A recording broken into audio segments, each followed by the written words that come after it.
to be resilient for the next 5 or 10 years we'd have to look at resilient to what? Because we are facing so many issues in this area. It's not like we just have one disaster we're dealing with. You know, we have numerous major catastrophic events and things that have happened or happening and or will happen in the future. How do we plan for that? How do we be resilient to that in 5 to 10 years? Do I think it can actually happen? Probably not. I think the world is changing. Our world is changing in this part of the world. We're dealing, as I said, with this massive coastal land loss issue. One of the place where I was born and raised, Terrebonne Parish, Louisiana, is ground zero for what can't be saved. I feel in my heart that there is physically going to be too exorbitant, expensive, and impossible to save, especially the southern part of Terrebonne. Land loss is critical. If you don't have land, you can't have a house. You can't have a community. But also it's affecting the way of life. If you can't live there, where are you going to live? Where are you going to live where you can be a shrimper and you're not living on the coast? And if you can't be a shrimper, what are you going to do?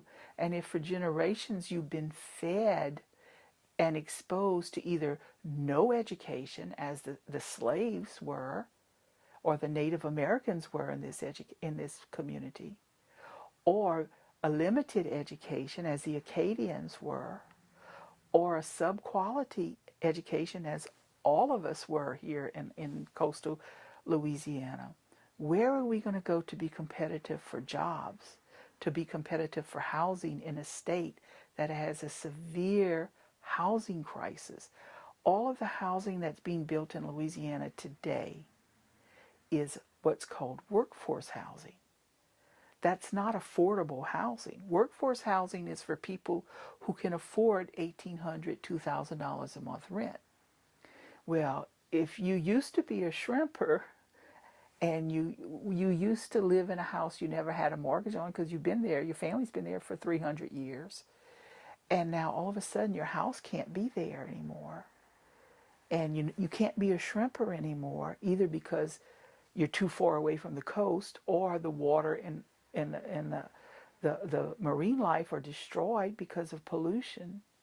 Where are you going to go when you have a third-grade education and no money? And how are you going to compete for anything? Where are you going to live? You're losing every asset you have in your life through no fault of your own. And how do you recover, and how do you be resilient from that? There's all kinds of things out there that are really traumatic and tragic.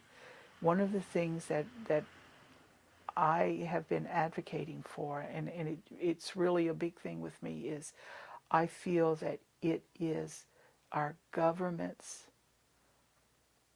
responsibility to plan for a future for coastal communities. If they can't plan for how to deal with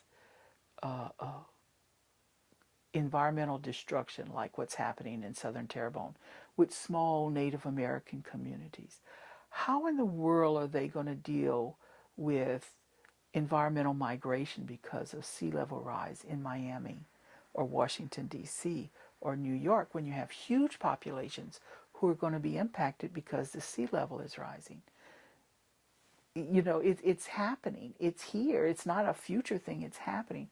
We in Louisiana are facing it first because our land is sinking. The sea is going up.